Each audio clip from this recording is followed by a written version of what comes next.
Hey guys, welcome to apple logs. చాలా days తర్వాత మళ్ళీ నేను ఒక వీడియో చేస్తున్నాను. చాలా మంది నా కాగ్నిజెంట్ లాగ్ చూసి టెక్స్ట్ చేశారు ఇన్స్టాలో, బట్ నేను అందరికి రిప్లై ఇవ్వలేదు. సో ఆ సుత్తంతా పక్కన పెడితే ఈ రోజు మనం మీరు కాగ్నిజెంట్ లో ప్లేస్ అయినట్టయితే ఈచ్ అండ్ డీటెయిల్స్ చెప్తున్నాను. సో ఫస్ట్లీ మన ఇంటర్వ్యూ ప్రాసెస్ తర్వాత ఆన్ బోర్డింగ్ కోసం మాట్లాడతాం. సో ఇంటర్వ్యూ అయినాక మనకి కొందరికి ఒక మంత్లో వచ్చేస్తుంది, కొందరికి టైం పడుతుంది ఆన్ బోర్డింగ్ లెటర్ రావడం కోసం. సో నాకైతే 1 monthలో వచ్చింది. 24th కాగ్నిజెంట్ ఇంటర్వ్యూ అయింది నాకు. సో నాకు రిజల్ట్స్ వచ్చి నెక్స్ట్ 26th నాకు ఈ ఆన్ బోర్డింగ్ లెటర్ అనేది వచ్చింది. Joining letter 10th. So 10th కి జాయినింగ్ డేట్ కి ఆన్ బోర్డింగ్ లెటర్ కి ఒక 16 days గ్యాప్ ఉంటుంది. సో ఈ 16 days గ్యాప్ లో మనకి బ్యాక్గ్రౌండ్ వెరిఫికేషన్ అనేది అవుతుంది. ఈ బ్యాక్గ్రౌండ్ వెరిఫికేషన్ చాలా స్ట్రిక్ట్ గా అవుతుంది. సో మీకు కూడా చాలా డౌట్స్ ఉంటాయి ఈ బీజీవీలోనే. బీజీవీ వెరిఫికేషన్ లో చాలా మంది భయపడేది ఒక్క దగ్గరే, ఎక్కడంటే PAN card and Aadhaar card names mismatch అవడం. అంటే ఇప్పుడు ఎగ్జాంపుల్ మీ ఒరిజినల్ నేమ్ సర్ నేమ్, లైక్ ఒక నేమ్ అత్తిలి రేష్మి తీసుకుందాం. సో ఈ అత్తిలి రేష్మి అనేది మీ ఆధార్ కార్డులో అత్తిలి రేష్మి ఉండి మీ పాన్లో రేష్మి అత్తిలి ఉంటే సో నో ప్రాబ్లం, మీరు అంత భయపడక్కర్లేదు. చాలా మంది భయపడతారు ఇక్కడ, కానీ నో ప్రాబ్లం. ఎక్కడైతే ప్రాబ్లం వస్తుంది అంటే ఇప్పుడు మన ఆధార్లో అత్తిలి రేష్మి ఉంది. సో మీన్స్ సేమ్ లెటర్స్ ఉండాలి, ఆల్ఫాబెట్స్ అనేవి సేమ్ ఉండాలి, అవి మిస్ అవ్వకూడదు. లైక్ ఇప్పుడు ఈ పాన్ కార్డ్లో ఈ రేష్మిలో ఐ అనేది ఎక్కడ లేదు పాన్ కార్డ్లో. సో అప్పుడు మన ఆఫర్ అనేది ల్యాగ్ చేస్తాడు, రిజెక్ట్ అవ్వదు, కానీ మనకు ఆన్ బోర్డింగ్ లెటర్ అనేది రాదు. And voter card or passport, ఈ రెండిట్లో ఏదో ఒకటి మ్యాండేటరీ బీజీవీ వెరిఫికేషన్ కోసం. సో మనకి ఆధార్ కార్డ్ ఉండాలి అండ్ పాన్ కార్డ్ అండ్ మన సర్టిఫికేట్స్ అన్నీ కరెక్ట్గా ఉండాలి నేమ్స్తో సహా.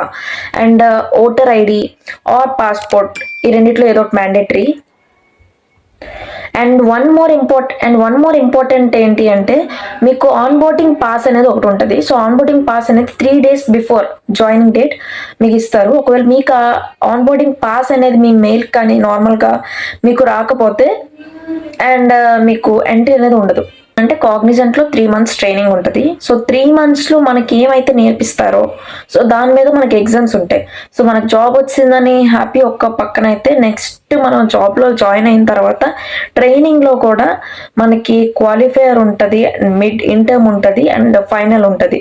సో ఇవన్నిటికీ మీరు ఇంట్లో నుంచి చదివిసి రాక్కర్లేదు, ఇక్కడే మనకి ట్రైనింగ్ ఉంటుంది. సో ఈ ట్రైనింగ్ తర్వాత మన ఎగ్జామ్స్లో మనకి గ్రీన్, ఆంబర్, రెడ్ అనే 3 ఉంటాయి.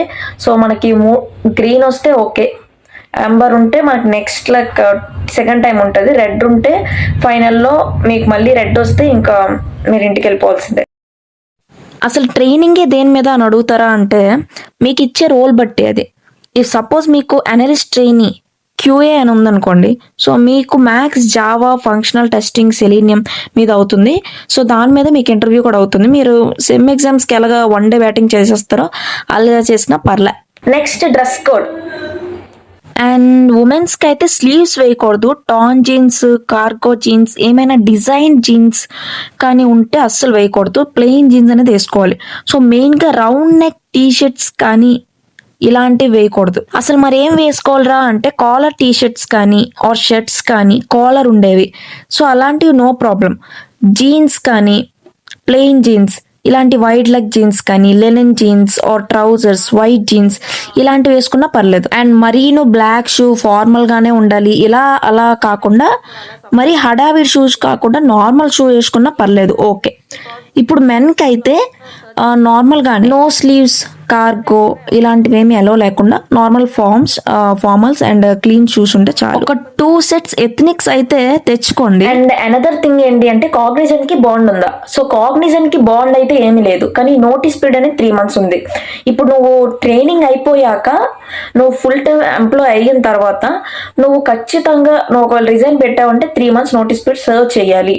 అంటే 3 months లేదు, నువ్వు ట్రైనింగ్ లోనే రిజైన్ పెట్టావు అంటే నీకు నోటీస్ పీరియడ్ అవసరం లేదు, నార్మల్గా మానేయచ్చు.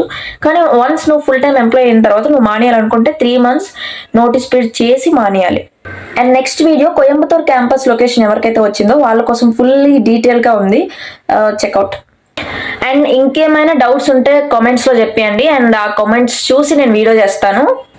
అంతవరకు bye bye, subscribe my channel.